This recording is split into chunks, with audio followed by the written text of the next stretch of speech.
Yo gamers, what's good? Today I want to look back at some weird things that Nintendo did in 2024. Number 1. Nintendo changed their product release dates from Fridays to Thursdays.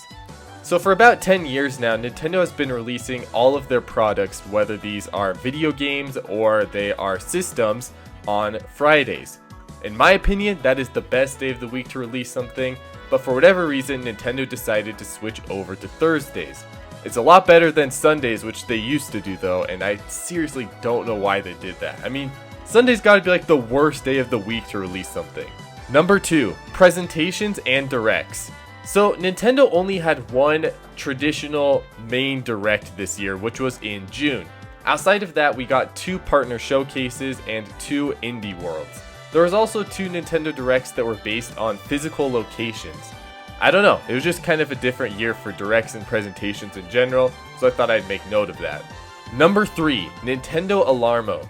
Now at first glance, this might not seem like much, but I believe this signifies a potentially massive business endeavor for Nintendo as a company.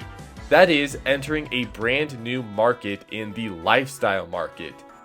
The Nintendo Alarmo has nothing to do with video games, despite it sourcing a lot of its features from video games.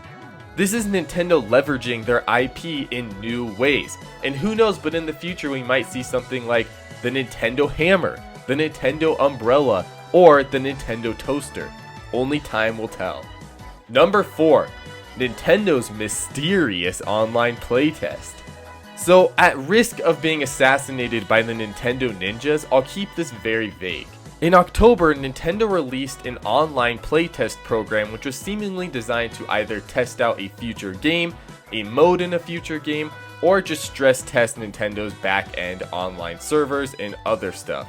There was a lot of backlash to the raffle system Nintendo used in order to dish out entry to this playtest. But I will say, as somebody who has quite a bit of experience with Japanese and in general East Asian companies, this lottery system for ticket dealing is not that weird, not that uncommon over there. So yeah. Okay, and finally, number 5, Nintendo Music.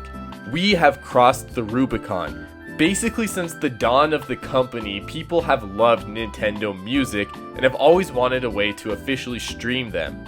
And Nintendo has released special soundtrack selections through collector's editions or special editions, and in Japan they have released some of their game soundtracks on CDs, but it's never really been that convenient, so we've all turned to YouTube.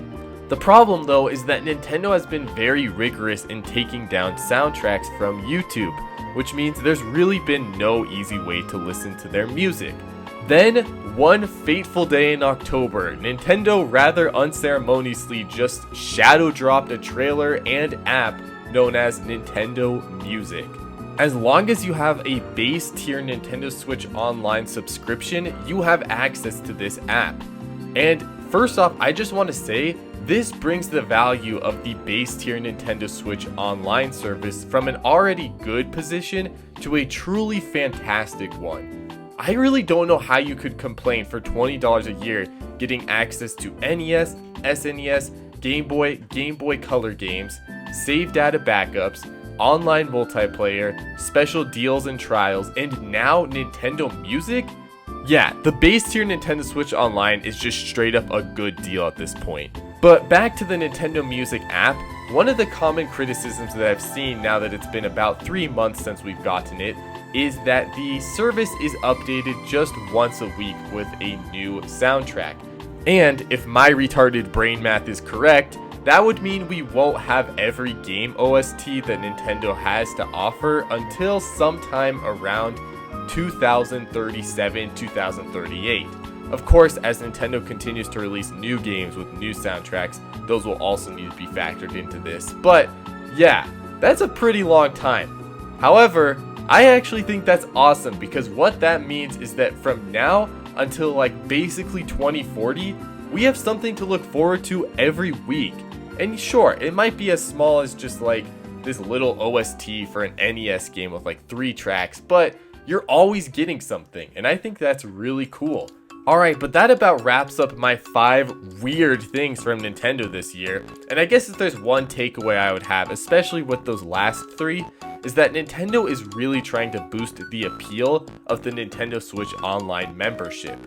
If you look at it, Nintendo Alarma was something that Switch Online members could purchase the day it was announced. Everybody else either had to pick it up from an official Nintendo store or wait until January. Then, with the Switch Online playtest, I mean that's pretty self-explanatory, something only for the online members. And finally, for Nintendo Music, again, this is a new service, a really big one that is coming to people who have that membership. I feel like the Switch Online membership is more than worth it at this point, but I just think it's great Nintendo is still trying to find ways to give to the consumer. Alrighty, but with all of that said, let's get into 2025, baby. I am so ready for Switch 2, so ready for all the new games. This is going to be a good year. See you guys later.